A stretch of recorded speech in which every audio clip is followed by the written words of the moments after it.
स्वागत है आपका self study classes with Sumit Jain YouTube channel में। साथियों, स्टार्ट हो चुका है आज का सेशन। सभी लोग एक बार वीडियो को लाइक कर देंगे और जिन भी साथियों ने अभी तक सेल्फ स्टडी क्लासेस का ऐप डाउनलोड नहीं किया वो सेल्फ स्टडी क्लासेस का ऐप डाउनलोड कर लें, जहां पर आपको 2020 टेस्ट सीरीज करवाई जाती है बिल्कुल मुफ्त में। ठीक है, तो सभी साथी इसी प्रकार से जुड़े रहें और वीडियो को लाइक करते रहें। और एक क्लास रोज 9 बजे होती है दोस्तों।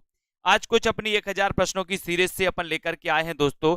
इस सेशन को चालू करेंगे उससे पहले मैं आपको बता दूं कि आपके लिए अगर टीजीटी पीजीटी का मॉडल पेपर दोस्तों मॉडल पेपर में एडमिशन लेना है तो आप मात्र 350 रुपए में आज ही सेल्फ स्टडी क्लासेस ऐप पर जाकर के ले सकते हैं, है ना। 3000 क्वेश्चनों की टेस्ट सीरीज मात्र 350 में। और दोस्तों एक बड़ा सरप्राइज है, जो आपका हिंदी साहित्य का अगर आप कोर्स में संपूर्ण कोर्स परचेस करना चाहते हैं, पढ़ना चाहते हैं, तो मात्र 1000 रुपए में आप एडमिशन ले सकते हैं। ठीक है, और दोस्तों अंतिम ब्रह्मास्त्र क्रश कोर्स लॉन्च किया गया, यानी कि लास्ट के अंतिम दिनों में, परीक्षा के अंतिम दिनों में क्या पढ़ें, ऐसा कोर्स लॉन्च किया गया है क्रश कोर्स, जो आप 599 में एडमिशन ले सकते हैं। इंपॉर्टेंट चीजें आपको इसमें बताई जाएंगी, पढ़ाई जाएगी, है ना। और मास्टर कैडर का दोस्तों एक मॉडल पेपर लॉन्च किया गया है। ये मॉडल पेपर में मात्र 4500 क्वेश्चन आपको करवाए जाएंगे और 4500 क्वेश्चन में मात्र 599 में एडमिशन लेकर के आप दोस्तों अपने सिलेक्शन की जो राय है उसको सुनिश्चित कर सकते हैं और सेशन को शुरुआत कर सकते हैं। 30 मॉडल पेपर मात्र दोस्तों 599 में। आज कुछ दोस्तों अपनी जो 1000 प्रश्नों की एक सीरीज है उसको अपन पढ़ेंगे, कुछ रिवीजन हो जाएगा, कुछ को नया मटेरियल मिल जाएगा। तमिल, तेलुगु, कन्नड़ और मलयालम भाषाएं किस भाषा परिवार से संबंधित हैं? जब अपन भाषा परिवार की बात करते हैं, भाषा परिवार को पढ़ते हैं दोस्तों, तो आपको पता है कि भाषा परिवार में सबसे बड़ा जो भाषा परिवार होता है वो भाषा परिवार होता है दोस्तों कौन सा? भारोपीय भाषा परिवार। वैसे ही यहां पर आपको बताना है कि तमिल, तेलुगु, कन्नड़ और मलयालम भाषाएं किस भाषा परिवार से संबंधित हैं, ये आंसर आपको बताना है। तो भारतीय आर्य भाषा परिवार, भारत यूरोपीय भाषा परिवार, द्रविड़ परिवार या फिर आधुनिक भारतीय आर्य भाषा परिवार, इनमें से आपको चयन करना है। सभी लोग वीडियो को लाइक करते जाएंगे। यहां से दोस्तों आपकी जो सेशन है वो स्टार्ट हो चुका है, आपको अपने मित्रों तक एक बार शेयर कर देना है। और यहां पर आपका बिल्कुल सही आंसर चला जाएगा द्रविड़ परिवार, यानी कि आपका जो सी नंबर है वो बिल्कुल सही हो जाएगा। सी नंबर जिन्होंने बताया उनका आंसर सही हो जाएगा, सी नंबर। Very good. जिनका ऐप डाउनलोड नहीं हो रहा, एक बार मोबाइल को ऑफ करिए, मोबाइल को फिर चालू करिए, फिर उसके बाद ऐप को डाउनलोड करिए। ठीक है, भाषा का मूल रूप कौन सा होता है दोस्तों? मूल रूप आपको बताना है। मूल रूप भाषा का क्या होता है? लिखित रूप, मौखिक रूप, मानक रूप या फिर साहित्यक रूप? तो बताएं भाषा का मूल रूप कौन सा होता है? फटाफट से आंसर बताना है, सभी लोगों को शेयर कर देना है। और साथ ही जितने भी साथी दोस्तों कोर्स में एडमिशन लेना चाहते हैं, सेल्फ स्टडी क्लासेस ऐप से जुड़ना चाहते हैं, तो आज ही आपको ऐप को डाउनलोड करना है। और भाषा का मूल रूप कौन सा है, ऐसा आपका क्वेश्चन है। आंसर आपका क्या हो जाएगा? राइट आंसर है दोस्तों आपका विकल्प नंबर बी, यानी कि मौखिक रूप। बी नंबर जिन्होंने बताया उनका आंसर बिल्कुल सही हो जाता है। खड़ी बोली हिंदी का साहित्यिक रूप किस शताब्दी में विकसित हुआ? खड़ी बोली हिंदी का साहित्यिक रूप आपको बताना है। खड़ी बोली आपको पता है दोस्तों, ये पश्चिमी हिंदी की दोस्तों बोली मानी जाती है ना। आपको पता है, अपन ने पश्चिमी हिंदी की बोलियां पढ़ी हैं, कानों के खड़ी बुंदेली ब्रजभान हरि के पास। और यहां पर आपका राइट आंसर क्या हो जाता है प्रश्न क्रमांक 4 में? और खड़ी बोली हिंदी का जो साहित्यिक रूप किस शताब्दी में विकसित हुआ, तब अपन उत्तर लगाएंगे यहां पर 19वीं शताब्दी। 19वीं शताब्दी, यानी कि सी नंबर आपका बिल्कुल सही आंसर हो जाएगा दोस्तों। हिंदी को भारतीय संविधान में संघ की राजभाषा के रूप में कब मान्यता मिली? अच्छा क्वेश्चन है, बताइए हिंदी को भारतीय संविधान में संघ की राजभाषा के रूप में कब मान्यता मिली? ये क्वेश्चन आपसे पूछा गया है। लाइक जरूर कर देना, एक बार अपने मित्रों को शेयर कर दो, है ना। इस सीरीज में दोस्तों आपको फटाफट क्वेश्चन और फटाफट आपको यहां पर बताए जाएंगे। बताएं जल्दी से, हिंदी को भारतीय संविधान में संघ की राजभाषा के रूप में मान्यता कब मिली? ये प्रश्न है आपके लिए, आपको उत्तर बताना है। और सीधा आंसर प्रश्न क्रमांक 5 का जाएगा 14 सितंबर 1949 को राजभाषा के रूप में। कभी कभी आप कंफ्यूज होते, हिंदी क्या है? हिंदी राजभाषा के रूप में दोस्तों पदस्थ है। आपका ए नंबर बिल्कुल सही हो जाएगा। ए नंबर जिन्होंने बताया है आचार्य महावीर प्रसाद द्विवेदी ने किस पत्रिका के माध्यम से खड़ी बोली हिंदी को परिष्कृत और परिमार्जित करने में महत्वपूर्ण भूमिका निभाई? बताइए, आचार्य महावीर प्रसाद द्विवेदी ने किस पत्रिका के माध्यम से खड़ी बोली हिंदी को परिष्कृत और परिमार्जित करने में महत्वपूर्ण भूमिका निभाई? प्रश्न क्रमांक 6 अच्छा क्वेश्चन है, अच्छा क्वेश्चन है, बताना है आपको, जल्दी से बताएं। छठवें का आंसर सभी लोग बताएंगे, विनोद जी है ना, निहू जी, अंश यादव जी, बताइए। आचार्य महावीर प्रसाद द्विवेदी ने, और आपको पता है दोस्तों कि इन्होंने जो खड़ी बोली हिंदी को परिष्कृत और परिमार्जित करने में महत्वपूर्ण भूमिका निभाई है, वो पत्रिका कौन सी है? पत्रिका का नाम बताना होता है, सीधा आंसर जाता है सरस्वती पत्रिका। और सरस्वती पत्रिका के संस्थापक चिंतामणि घोष माने जाते हैं। सरस्वती पत्रिका के संपादक दोस्तों श्याम सुंदर दास माने जाते हैं, प्रथम संपादक। महावीर प्रसाद द्विवेदी 1903 में दोस्तों इसके संपादक बने होते हैं और 1920 तक बने रहते हैं। महावीर प्रसाद द्विवेदी के बारे में भी एक क्वेश्चन आता है और यहां पर आपका उत्तर सरस्वती पत्रिका सही हो जाता है। अब आपको बताना, उत्तर भारत की खड़ी बोली हिंदी दक्षिण में किस रूप में विकसित हुई? किस रूप में विकसित हुई? दक्षिण द्रविड़ हिंदी, दक्कनी हिंदी, दक्कनी उर्दू या फिर परिनिष्ठित हिंदी? उत्तर भारत की खड़ी बोली दक्षिण में किस रूप में विकसित हुई? प्रश्न क्रमांक 7, 7 का आंसर बताना है। 7 का आंसर बताते हुए साथ साथ आगे बढ़ना है और 7 का सुपर आंसर आपका क्या हो जाएगा बताएं। प्रश्न क्रमांक 7 है, अच्छा क्वेश्चन है दोस्तों, वीडियो को एक बार लाइक जरूर करना है और सीधा आंसर आपका जाएगा दक्कनी हिंदी। दक्कनी हिंदी यानी बी नंबर। फटाफट से आंसर बताना, उत्तर भारत की खड़ी बोली हिंदी दक्षिण में किस रूप में विकसित हुई? आंसर चला जाता है दक्कनी हिंदी यानी बी नंबर, ठीक है।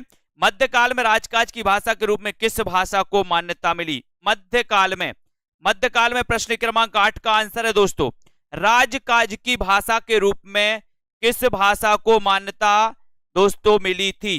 किस भाषा को बनी थी राजकाज की भाषा के रूप में? बताना है आपको मध्यकाल में। प्रश्न क्रमांक 8 का आंसर बताना है। सभी लोग एक बार लाइक जरूर कर देंगे, क्वेश्चन अच्छा है दोस्तों, बताइए। और मध्यकाल में राजकाज की भाषा के रूप में किस भाषा को मान्यता मिली? उत्तर चला जाता है फारसी। फारसी यानी कि सी नंबर, ठीक है, सी नंबर राइट आंसर आपने बताया। Very good. संविधान के किस अनुच्छेद के अनुसार संघ की राजभाषा हिंदी और लिपि देवनागरी है? बताइए, संविधान के किस अनुच्छेद के अनुसार संघ की राजभाषा हिंदी और लिपि देवनागरी है? अनुच्छेद 343, अनुच्छेद 346, 344 या फिर 342? प्रश्न क्रमांक आपका 9 है, 9 का आंसर आपको बताना है। और दोस्तों संविधान के किस अनुच्छेद के अनुसार संघ की राजभाषा हिंदी और लिपि देवनागरी है? तब आपने उत्तर चयन किया है विकल्प नंबर 1 अनुच्छेद 343। वेरी गुड आंसर, ए नंबर राइट। ब्रजभाषा और अवधि किस काल की काव्य भाषाएं थी? ब्रजभाषा और अवधि, आपने देखा होगा दोस्तों कि सूफी काव्य अवधि भाषा में लिखा गया कि नहीं, है ना। रीति काल में ब्रजभाषा दोस्तों अपनी चरम विकास पर थी। रीति काल में ब्रजभाषा में काव्य ग्रंथ लिखे गए, है ना। और रामचरितमानस की रचना भी अवधी भाषा में, ठीक है। ब्रजभाषा और अवधि किस काल की काव्य भाषाएं थी? इसका आंसर आपको बताना है। और प्रश्न क्रमांक 10 में सीधा आंसर आपका जाता विकल्प नंबर बी यानी कि मध्यकाल। मध्यकाल बी नंबर आपका राइट आंसर हो जाएगा। हिंदी की बोलियों को कितने वर्गों में रखा जाता है?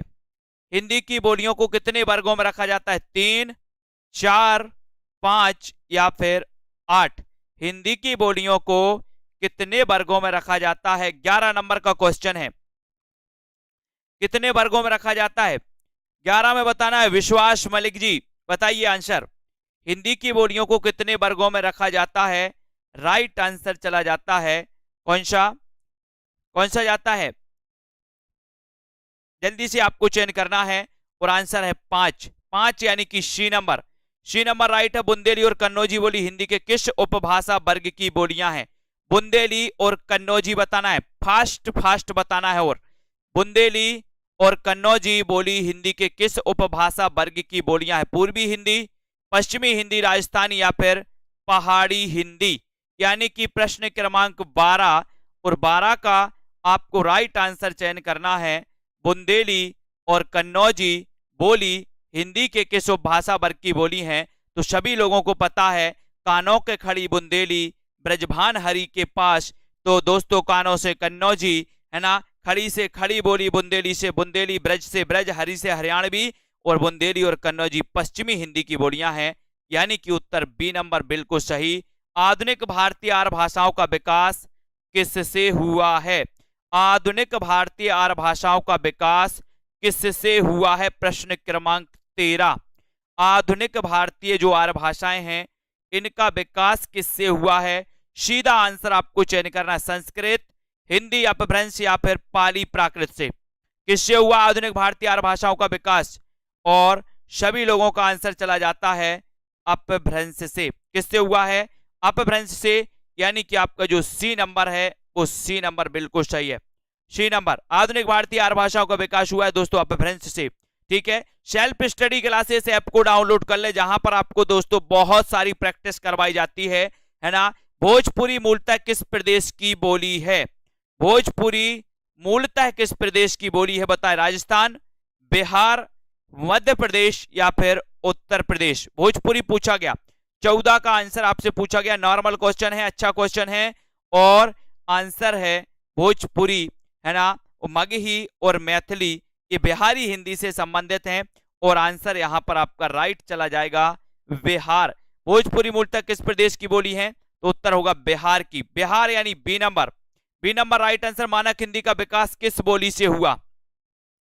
मानक हिंदी का विकास किस बोली से हुआ? खड़ी बोली हिंदी से, ब्रजभाषा अवधी या फिर बांगरू से?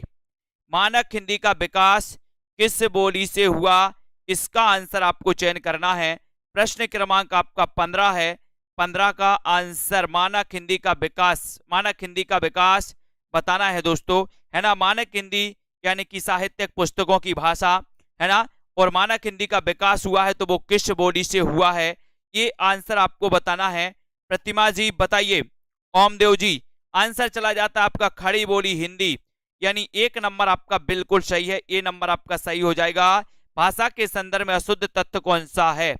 भाषा के संदर्भ में अशुद्ध तत्व कौन सा है? भाषा अर्जित संपत्ति है, भाषा सामाजिक वस्तु नहीं है, भाषा परिवर्तनशील है, भाषा अनुकरण द्वारा अर्जित की जाती है।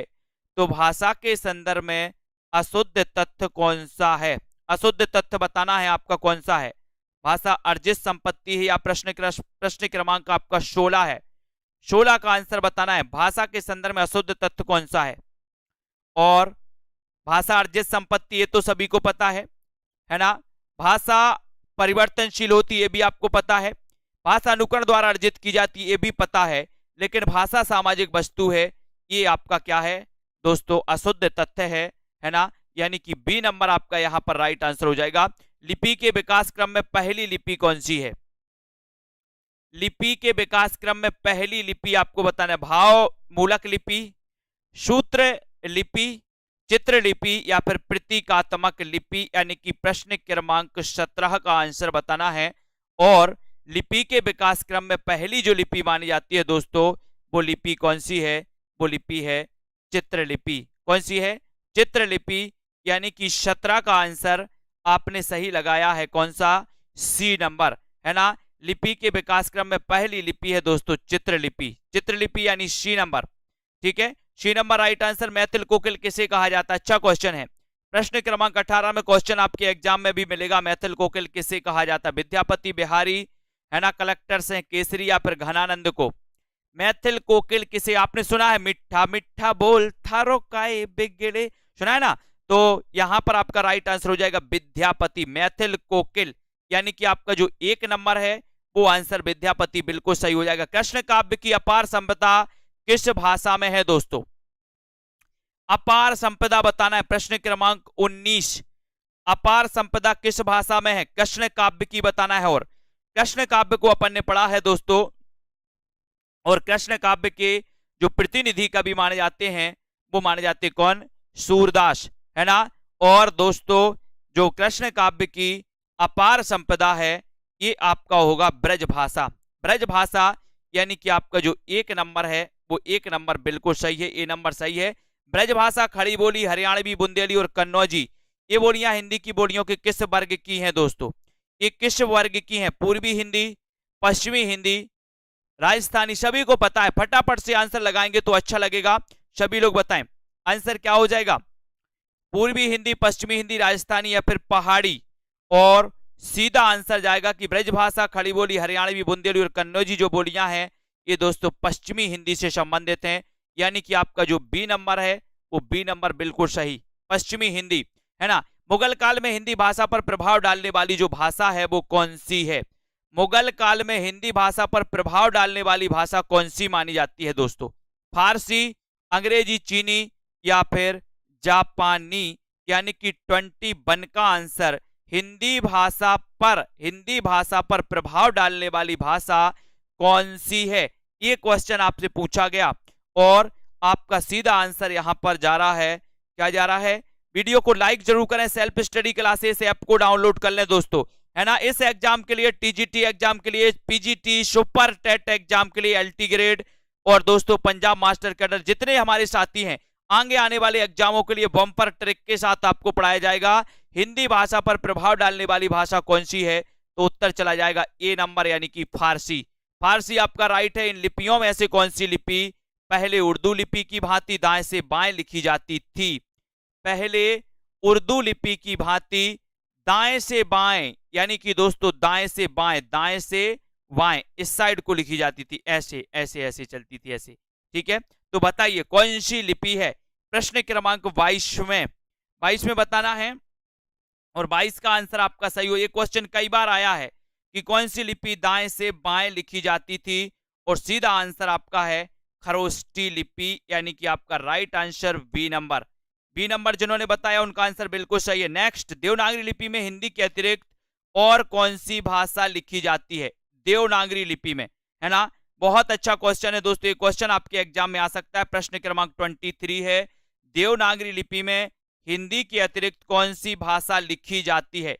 23 का आंसर बताना है आपको, तमिल, बंगला, पंजाबी या फिर मराठी, कौन सी भाषा लिखी जाती है हिंदी के अतिरिक्त देवनागरी लिपि में।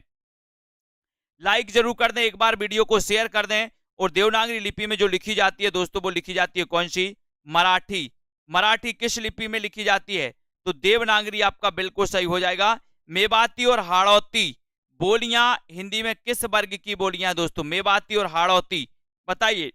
24 का आंसर, मेवाती और हाड़ौती बोलियां हिंदी में किस वर्ग की बोलियां मानी जाती हैं, पहाड़ी हिंदी, राजस्थानी हिंदी, बिहारी हिंदी या फिर पश्चिमी हिंदी। और मेवाती और हाड़ौती जो हैं ये जो बोलियां हैं दोस्तों 24 में, वो उत्तर हो जाएगा आपका राजस्थानी, यानी आपका जो बी नंबर है वो बी नंबर बिल्कुल सही है, ठीक है। राजस्थानी के अंतर्गत आती है ना मेवाती, ठीक है, बी नंबर। अधिकतर भारतीय भाषाओं की लिपियों का विकास किस प्राचीन लिपि से हुआ, प्रश्न क्रमांक 25 में आपको बताना है। सीधा सीधा लाइक करते रहें, शेयर करते रहें। अधिकतर भारतीय भाषाओं की लिपियों का विकास किन प्राचीन लिपियों से माना जाता है, ये 25 का आंसर है। 25 में ब्राह्मी लिपि, खरोष्टी, कुटिल या फिर सारदा लिपि, ये 25 में आपको चयन करना है। अधिकतर भारतीय भाषाओं की लिपियों का विकास किस प्राचीन लिपि से हुआ, आंसर है ब्राह्मी लिपि। सबसे प्राचीन लिपि मानी जाती है ब्राह्मी लिपि, ये नंबर आपका राइट है। उत्तर प्रदेश, हिंदी इनमें से हिंदी तर भाषी राज्य कौन सा है, यानी कि जहां पर हिंदी नहीं बोली जाती, हिंदी तर, यानी कि 26 में दोस्तों उत्तर प्रदेश में हिंदी, मध्य प्रदेश में हिंदी, बिहार में हिंदी, है ना। तो यहां पर जब हिंदी बोली जाती है तो महाराष्ट्र में मराठी बोली जाती है। और मराठी की जो लिखी जाती है दोस्तों जो लिपि है वो भी कौन सी है, देवनागरी लिपि है। मराठी की लिपि कौन सी है, देवनागरी, है ना। तो याद रख लेना, यहां पर उत्तर आपका डी नंबर बिल्कुल सही है, डी नंबर। संविधान के अनुच्छेद 343(2) के अनुसार संघ सरकार के कार्यों में अंग्रेजी का प्रयोग जारी रखने की व्यवस्था कब तक के लिए की गई थी, है ना। बताएं, प्रश्न क्रमांक 27 का आंसर आपको बताना है। 27 का आंसर सभी लोगों को चयन करना है। तो यहां पर आपका राइट आंसर क्या हो जाएगा, कब तक की गई थी दोस्तों, सबसे पहले संविधान का अंग्रेजी का प्रयोग जारी रखने की व्यवस्था सबसे पहले कब तक की गई थी, कब तक की गई थी। 4 विकल्प हैं, ये आपको चयन करना है। एक बार लाइक जरूर करेंगे सभी लोग, प्रमिला जी, मुकेश जी, आरती जी, लाइक करते रहें। और यहां पर आपका राइट आंसर चला जाता है कौन सा, 25 जनवरी 1964, यानी बी नंबर बिल्कुल सही, बी नंबर राइट आंसर है। ठीक है, बी नंबर। अगला क्वेश्चन, किससे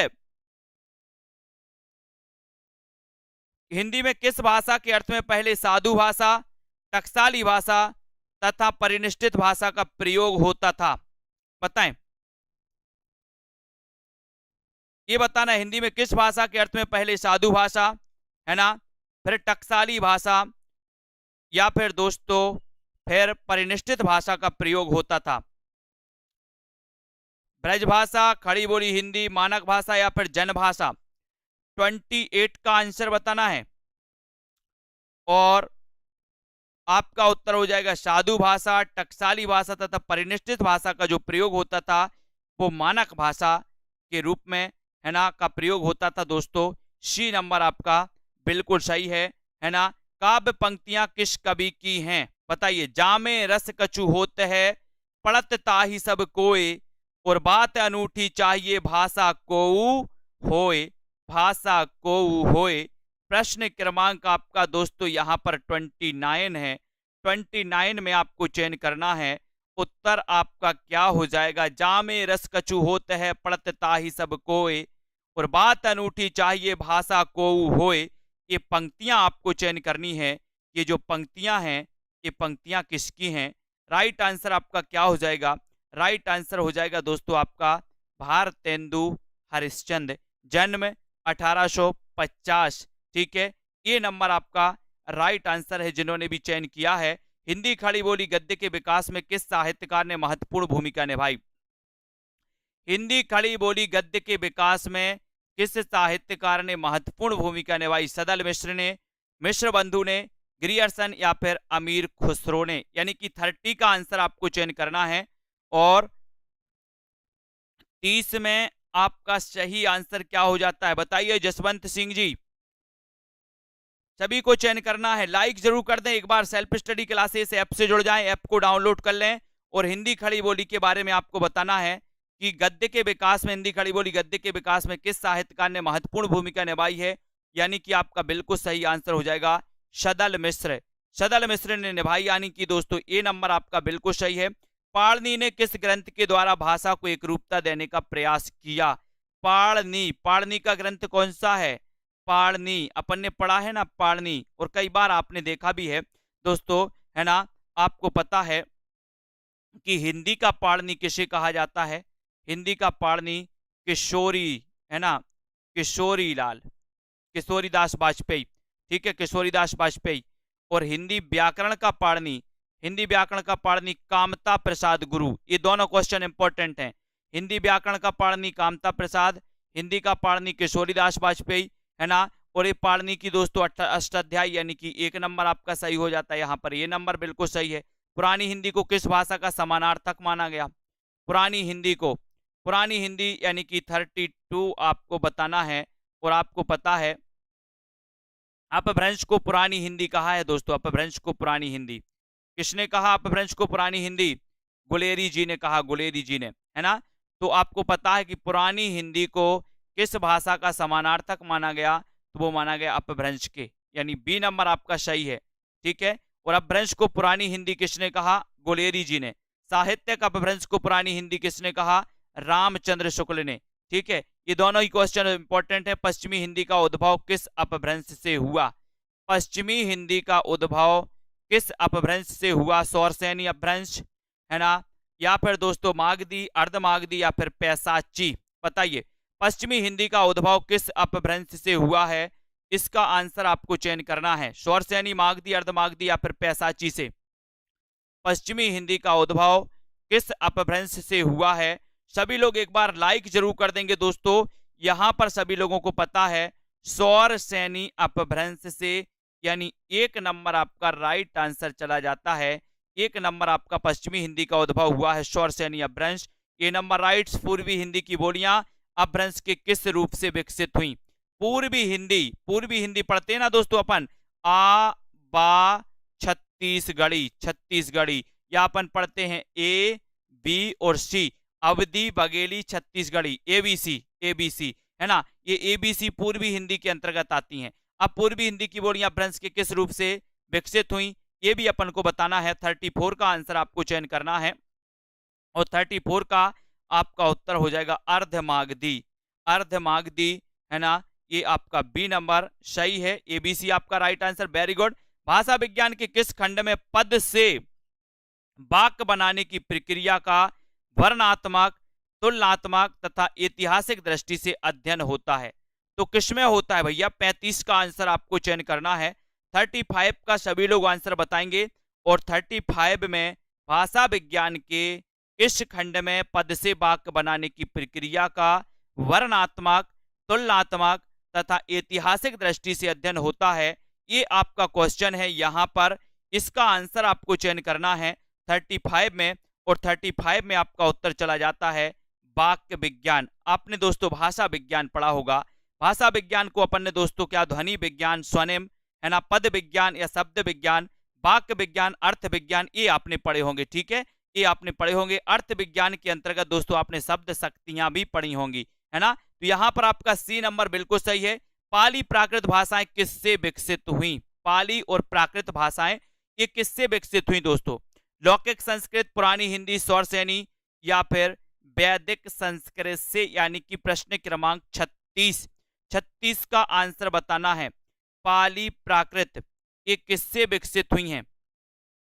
बताइए, सभी को बताना है, और सभी का आंसर क्या हो जाएगा? 36 का आंसर सभी लोग बताएंगे। वीडियो को एक बार लाइक जरूर कर दें दोस्तों, अपने मित्रों तक शेयर जरूर करना है। ठीक है, पाली प्राकृत ये किससे विकसित हुई हैं, इसका आंसर आपको चयन करना है। राइट आंसर आपका क्या हो जाएगा दोस्तों? यहां पर जल्दी से बताएं फटाफट से।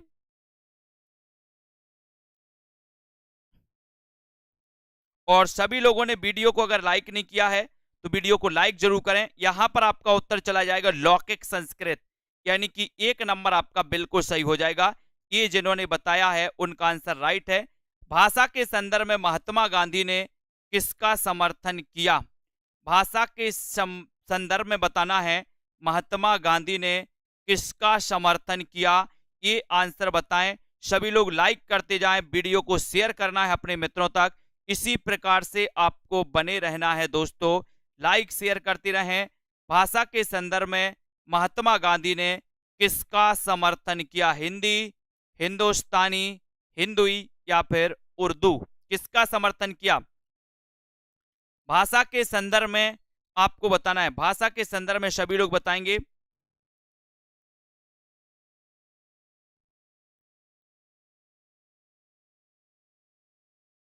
भाषा के संदर्भ में महात्मा गांधी ने किसका समर्थन किया? और 37 में आपका उत्तर हो जाएगा हिंदुस्तानी का, यानी बी आपका बिल्कुल सही है। ठीक है, बी नंबर राइट आंसर। खड़ी बोली का दूसरा नाम क्या है? खड़ी बोली का दूसरा नाम बताना है। बहुत अच्छा क्वेश्चन है। खड़ी बोली पश्चिमी हिंदी से संबंधित है ना। पश्चिमी हिंदी स्वरसेनी अपभ्रंश से दोस्तों इसका उद्भव हुआ। और खड़ी बोली का दूसरा नाम क्या है, ये क्वेश्चन अगर आपसे पूछा गया तो सभी लोग लाइक जरूर करेंगे। एक बार अपने मित्रों तक शेयर कर दें दोस्तों। इसी प्रकार से आपको अध्ययन करना है, निरंतर प्रयास करना है, प्रैक्टिस करना है। जितनी ज्यादा प्रैक्टिस करोगे अच्छा होगा। खड़ी बोली का दूसरा नाम क्या है? और दूसरा नाम अगर आपसे पूछा गया तब आपको क्वर्बी लगाना है। क्या लगाना है? क्वर्बी यानी बी नंबर, क्वर्बी यानी बी नंबर। ठीक है, क्वर्बी ये खड़ी बोली का दूसरा नाम है, बी नंबर सही हो जाएगा। अवधी बोली का केंद्र स्थान क्या है? अवधी बोली का केंद्र स्थान क्या है बताइए? अवधी बोली का केंद्र स्थान क्या माना जाता है? अवधी तो आप जानते हैं। अवधी बोली का केंद्र स्थान अगर आपके लिए बोला गया कि इसका क्या है, बस्ती, बाराबांकी या फिर दोस्तों बताएं, जल्दी जल्दी से बताएं। और अवधी बोली का केंद्र स्थान जो है 39 का आंसर क्या है? अयोध्या। और दोस्तों एक क्वेश्चन और आपसे पूछा जाता है, अध खिला फूल, अध खिला फूल ये किसका उपन्यास है? अध खिला फूल उपन्यास किसका है? जल्दी से बताओ, अध खिला फूल किसका उपन्यास है? फटाफट से बताना है, जल्दी से बताइए। अध खिला फूल किसका उपन्यास है?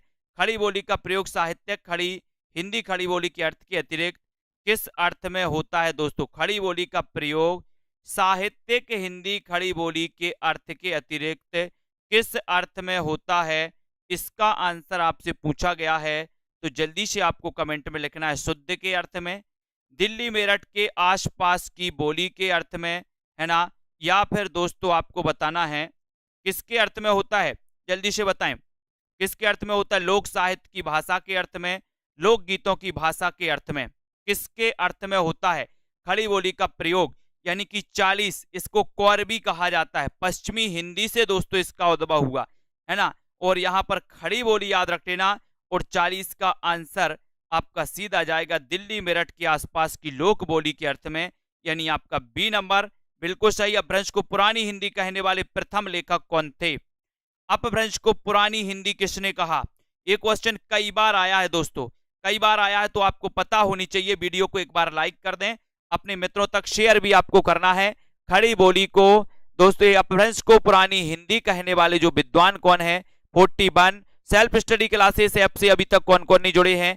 आपसे 2020 टेस्ट सीरीज होती है दोस्तों, सप्ताह में 2 बार होती है, बिल्कुल फ्री होती है सभी के लिए।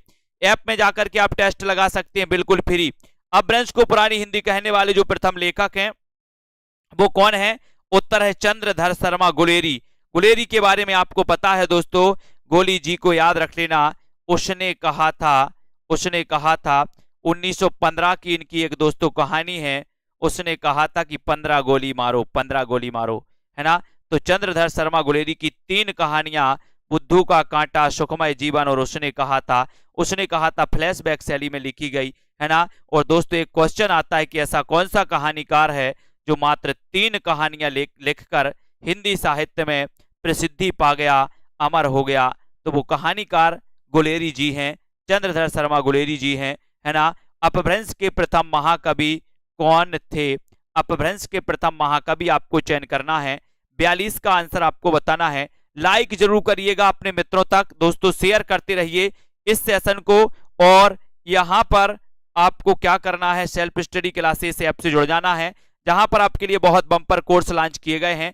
चाहे आप मॉडल पेपर लगा लो दोस्तों, चाहे आप वहां पर जाकर के, है ना, अध्ययन कर लो। अपभ्रंश के प्रथम महाकवि, और महाकवि कौन है? स्वयंभू। और इनका महाकाव्य आपको दोस्तों पता है कौन सा है? पयोमचर्यु। कौन सा है? पयोमचर्यु है दोस्तों, जिसे जैनी रामायण कहा जाता है। पयोमचर्यु ये राम काव्य पर आधारित दोस्तों महाकाव्य है, और ये महाकाव्य किसका है? स्वयंभू को। ये पयोमचर्यु आपसे पूछा जाएगा, पयोमचर्यु के रचनाकार कौन है? उत्तर होगा स्वयंभू, है ना। राजभाषा अधिनियम कब पारित किया गया? राजभाषा अधिनियम कब पारित किया गया? 1963 में, 1961, 1964 या फिर 1962 में? राजभाषा अधिनियम कब पारित किया गया? प्रश्न क्रमांक 43 में आपको चयन करना है। वीडियो को लाइक जरूर करना है। और एक अच्छा क्वेश्चन आपसे पूछा गया है, और सीधा आंसर राजभाषा अधिनियम कब पारित किया गया? उत्तर चला जाएगा 1963। 1963 यानी कि ये नंबर आपका यहां पर बिल्कुल सही है। 1963 में दोस्तों ये राजभाषा अधिनियम पारित किया गया। एक नंबर आपका बिल्कुल सही हो जाएगा। राजभाषा अधिनियम में संशोधन कब हुआ? संशोधन आपको बताना है। 44 का आंसर, 44 में बहुत अच्छा क्वेश्चन है। राजभाषा अधिनियम पारित किया गया 1963 में, है ना। अब इसमें संशोधन कब हुआ ये भी आपको पता होनी चाहिए, क्वेश्चन भी बहुत इंपॉर्टेंट है। और इसमें संशोधन हुआ दोस्तों कब? 1967 में, यानी बी नंबर यहां पर फिर आपका बी नंबर सही हो जाता है। ठीक है, लाइक कर दें एक बार और सब्सक्राइब कर लें दोस्तों। सन 1955 में राष्ट्रपति ने जिस राजभाषा आयोग की नियुक्ति की उसमें कितने सदस्य थे? क्वेश्चन थोड़ा सा कठिन, लेकिन 1955 का आपको पता है। राजभाषा आयोग की नियुक्ति हुई थी कब? 1955 में, है ना। लेकिन आपको पता है कि इसमें कितने सदस्य हैं ये आपको बताना। 45 का आंसर आपको चयन करना है। उत्तर क्या है ना। राजभाषा आयोग का जो गठन हुआ था 1955 में, इसमें कितने सदस्य थे ये आपसे पूछा गया। बहुत अच्छा क्वेश्चन है, और सीधा आंसर आपने बता दिया कि सर इसमें 21 सदस्य थे। कितने सदस्य थे? 21 सदस्य थे। सी नंबर बिल्कुल सही, सी नंबर जिन्होंने बताया। हिंदी हिंदुस्तानी के भाषा संबंधी विवाद में किसके नेतृत्व में हिंदी की विजय हुई? हिंदी की विजय किसके नेतृत्व में हुई? प्रश्न क्रमांक 46। बहुत अच्छा क्वेश्चन है। हिंदी हिंदुस्तानी के भाषा संबंधी विवाद में किसके नेतृत्व में हिंदी की विजय हुई थी? प्रश्न क्रमांक 46 का आंसर चयन करना है। एक बार शेयर कर दो अपने मित्रों तक। और दोस्तों इस सेशन से जुड़े रहो, वीडियो को लाइक करो, सेल्फ स्टडी क्लासेस ऐप को डाउनलोड कर लो, है ना। और यहाँ पर उत्तर हो गया आपका पुरुषोत्तम दास टंडन। हिंदी और हिंदुस्तानी का विवाद था। कुछ विद्वान हिंदुस्तानी को दोस्तों राजभाषा बनाना चाहते थे, कुछ हिंदी को। ये हिंदी और हिंदुस्तानी का विवाद था जिसमें पुरुषोत्तम दास टंडन नेतृत्व कर रहे थे। महात्मा गांधी ने हिंदुस्तानी का समर्थन किया था, है ना। और पुरुषोत्तम दास टंडन दोस्तों हिंदी का समर्थन कर रहे थे। तो इन्हीं के नेतृत्व में दोस्तों हिंदी की विजय हुई थी, यानी सी नंबर आपका बिल्कुल सही है। यहाँ पर दोस्तों पंडित किशोरीदास वाजपेयी ने 19वीं शताब्दी के पूर्वार्ध को किस युग के नाम से अभिहित किया? यानी कि 47 का आंसर बताना है। 47 का आंसर क्या हो जाएगा? सभी लोग बताएं। 19वीं शताब्दी के पूर्वार्ध को किस युग के नाम से इन्होंने अभिहित किया? पंडित किशोरीदास वाजपेयी। ये हिंदी के पाणिनि कहे जाते हैं। हिंदी के पाणिनि कौन? किशोरीदास वाजपेयी। इन्होंने 19वीं शताब्दी के पूर्वार्ध को किस युग के नाम से अभिहित किया? ये क्वेश्चन अगर आपसे पूछा गया 47 का, तो आप क्या बताएंगे? क्या बताएंगे? इन्होंने दोस्तों लाल युग, कौन सा युग? लाल युग के नाम से इन्होंने अभिहित किया। यानी कि आपका जो बी नंबर है, बी नंबर आपका सही है। ठीक है, very good, B number. Next है, किस शताब्दी को हिंदी का प्रचार युग कहा जाता है? दोस्तों हिंदी का प्रचार युग आपको बताना है। प्रचार युग बताइए, किस शताब्दी को हिंदी का प्रचार युग कहा जाता है? 20वीं शताब्दी को, 18वीं, 19वीं या फिर 17वीं शताब्दी को? यानी कि 48 का आंसर। 48 में किस शताब्दी को हिंदी का प्रचार युग कहा गया? लाइक जरूर कर दें सभी लोग। सेल्फ स्टडी क्लासेस ऐप को डाउनलोड कर लें दोस्तों, सेल्फ स्टडी क्लासेस ऐप, है ना। और किस शताब्दी को हिंदी का प्रचार युग कहा गया? यानी कि 48 में। और आपका राइट आंसर है 19वीं शताब्दी को हिंदी का प्रचार युग था, 19वीं शताब्दी। C number right. मैना मंडियाली का संबंध किससे है दोस्तों? मंडियाली का संबंध किससे है? राजस्थानी हिंदी, पहाड़ी, बिहारी या फिर पश्चिमी हिंदी से? मंडियाली का संबंध किससे है? प्रश्न क्रमांक 49। और 49 का आपका सीधा आंसर कहां जाएगा? मंडियाली का संबंध किससे माना जाता है? ये प्रश्न आपसे पूछा गया। और ऐसे कितने साथी हैं जिन्होंने दोस्तों मॉडल पेपर में एडमिशन लिया? टीजीटी पीजीटी के कितने साथी हैं जिन्होंने अभी तक एडमिशन नहीं लिया? पंजाब मास्टर कैडर वाले जल्दी सावधान हो जाएं। और मास्टर कैडर का दोस्तों मॉडल पेपर लॉन्च हो गया है। यानी कि आपको याद रखना, ये पहाड़ी यानी बी नंबर, पहाड़ी आपका राइट। ठीक है, पूर्वी हिंदी के अंतर्गत कौन सी बोली आती है? पूर्वी हिंदी के अंतर्गत कौन सी बोली आती है? पूर्वी हिंदी अपन पढ़ते दोस्तों, अर्धमागधी से इसका विकास होता है। और पूर्वी हिंदी के अंतर्गत 3 बोलियां आती हैं जिनको अपन ने याद किया था एबीसी करके। एबीसी किया था पूर्वी, है ना। बोले पूर्वी कोई एबीसी नहीं बनता, है ना। एबीसी नहीं बनता पूर्वी से। पूर्वी कोई लड़की है उससे एबीसी नहीं बनता, है ना। वो डायरेक्ट डी से पढ़ती है, तो पूर्वी से एबीसी नहीं बनता। तो पूर्वी से ए यानी Awadhi, B for Bagheli, C for Chhattisgarhi.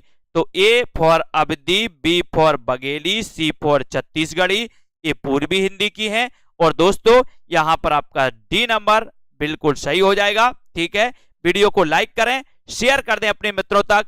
इसी प्रकार से आपको अध्ययन में लगे रहना है।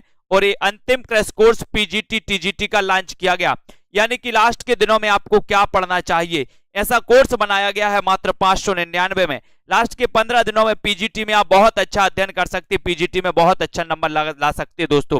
ठीक है, तो जिन भी साथियों को इस क्रैश कोर्स में एडमिशन लेना है, अंतिम ब्रह्मास्त्र में कोर्स में एडमिशन लेना है, जूनियर सुपर टेट वाले भी दोस्तों, जूनियर सुपर टेट वाले भी एडमिशन ले सकते हैं और अध्ययन कर सकते हैं बहुत अच्छे से 1000 वाले कोर्स में। अभी आपके पेपर में थोड़ा सा टाइम है, तो आपको मौका है पढ़ने का, अच्छा मौका है। यहां नहीं तो वहां, और वहां नहीं तो अपन ने पढ़ा था ना कि मेरे सीने में ना सही तेरे सीने में, और तेरे सीने में ना सही किसी और के सीने में, हो कहीं भी आग लेकिन आग जलनी चाहिए। मौका अच्छा है बोला, है ना। जूनियर टेट वालों के लिए मौका बहुत बढ़िया है दोस्तों, आप बहुत अच्छा अध्ययन कर सकते हैं। सेल्फ स्टडी क्लासेस ऐप से जुड़ जाएं, वीडियो को लाइक शेयर करते रहें। 9:45 पर एक क्लास है, उसको भी आप लोग देख लें, है ना।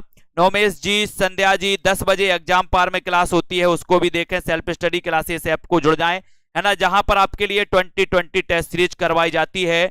और दोस्तों अनीता राजपूत जी, दारसू, लवली जी, जयदीप जी, रोली, नितेंद्र जी, संतोष, दारसू, सभी साथियों को धन्यवाद। इसी प्रकार से आप लोग पढ़ें, अध्ययन करें, शेयर करते रहें और अपनी सफलता को सुनिश्चित करना है। सोनू जी, बीनू जी, नीरू, संध्या जी, लालदास जी, बिल्कुल, जब तक तोड़ेंगे नहीं तब तक छोड़ेंगे नहीं। लालदास जी, वेरी गुड, बहुत बढ़िया, धन्यवाद सभी साथियों को, है ना। किरण जी, रंजना जी, लालदास जी, नीरज कुमार जी, अनिरुद्ध जी, ज्ञानेश जी, राकेश जी, मनीषा गिल जी, गीतिका जी, सभी साथियों को धन्यवाद। पढ़ते रहें, अध्ययन करते रहें, 10 वाली क्लास में भी दोस्तों पढ़ें, ठीक है, बिल्कुल सही। तनु जी, तन्वी जी, बीनू, कंचन जी, सभी साथियों को धन्यवाद।